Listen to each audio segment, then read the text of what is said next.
For you, Thiruppaavai Pasuram 12. Before we enter the 12th Pasuram, let's recap 11th. Andal gently allows the lesson of 11th Pasuram to settle within us. In Pasuram 11, she showed us the dignity of effort. She taught us that discipline is not behaving dry. Duty is not mechanical. When work is done with awareness and surrender, it becomes worship. Here, Andal shaped our outer life. She asked us to stand firm, to live responsibly, and to surrender the fruits of our action. With that strength established, she now turns inward. Pasuram 12 starts with Kanaithilam Katrerumai Kandri Irangi. Now Andal touches the heart.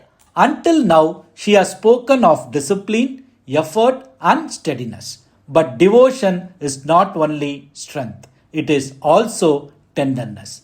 Andal paints a deeply moving picture here. A mother cow hears the cry of her calf.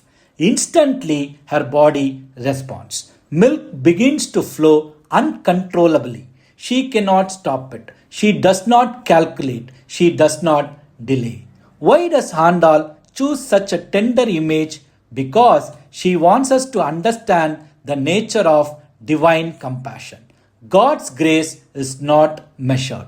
It is not rationed. It is not withheld until we become perfect. Just as a mother cow cannot restrain her love, the Lord cannot ignore true devotion. This Pasuram carries a quiet but revolutionary assurance. You do not need perfection.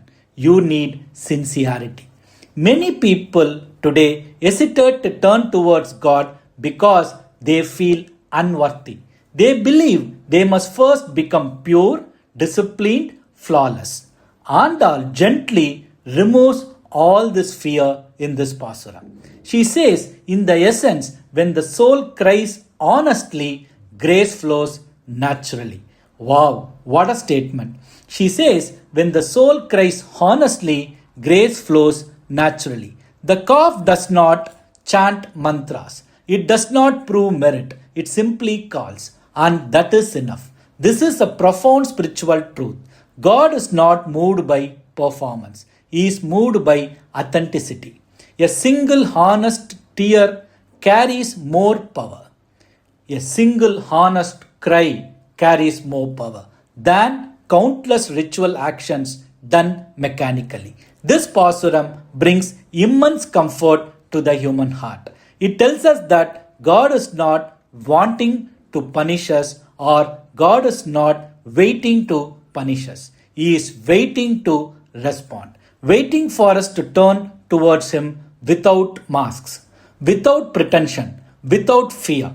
In our lives, we often suppress our emotions. We hide pain, we silence longing, we feel ashamed of vulnerability.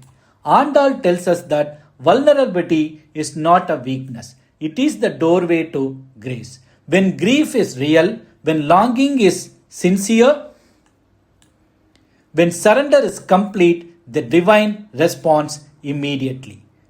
I repeat, when grief is real, when longing is sincere, when surrender is complete, the divine responds immediately.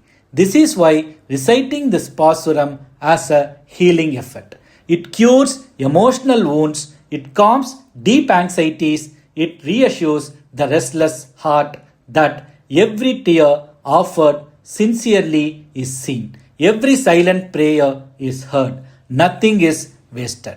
This Pasuram reminds us that God's relationship with us is not that of a judge and an accused, is that of a mother and a child.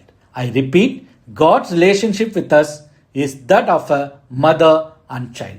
A mother does not ask, "Are you worthy of my love?" She loves because it is her nature. Compassion is God's nature. When we understand this, fear dissolves, guilt softens, faith becomes intimate. Andal has now taken us deeper than discipline. She has taken us into trust. Pasuram 11 taught us how to live rightly. Pasuram 12 teaches us how to lean completely. Efforts prepares us, surrender completes us. As seekers, we must carry both. Let our action be disciplined, let our hearts be soft, let our devotion be honest, and when we cry to the divine without calculation, grace flows without obstruction. May our heart learn this courage, may our devotion become sincere, may we trust divine compassion without fear. Samasta loka sukhino bhavantu.